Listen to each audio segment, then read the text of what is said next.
این که دیگه عاشقت نیستم، هنوزم دلم تنگ میشه برات، هنوزم یه وقتایی تو فکرتم، به یاد تو و آخرین خنده هات.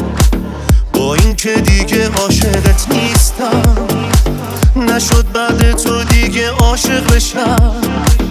الان چند ساله ندیدیم همو، دارم با خیالت نفس میکشم. زمان خیلی چیزا رو تغییر داد، شدم خاطر اون همه عاشقی. نه من مثل قبلا از تو دل خورم، نه تو دیگه اون آدم سابقی. زمان خیلی چیزا رو تغییر داد، شدم خاطر اون همه عاشقی. نه من مثل قبلا از تو دل خورم، نه تو دیگه اون آدم سابقی.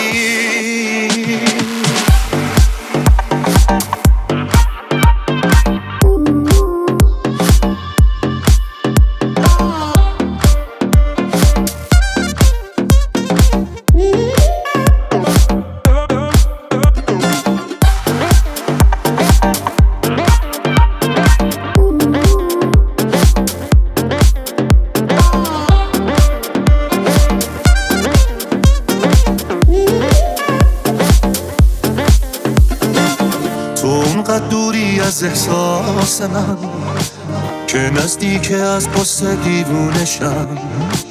با این حال و روزی که دارم هنوز، بعیده به این زودی آروم بشم. همش دست فردامو ول میکنم که گمشم تو دیروز این قصه ها.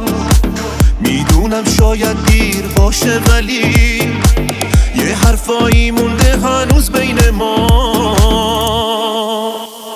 زمان خیلی چیزا رو تغییر داد، شدم خاطر اون همه عاشقی. نه من مثل قبلا از تو دل خورم، نه تو دیگه اون آدم سابقی. زمان خیلی چیزا رو تغییر داد، شدم خاطر اون همه عاشقی. نه من مثل قبلا از تو دل خورم، نه تو دیگه اون آدم سابقی.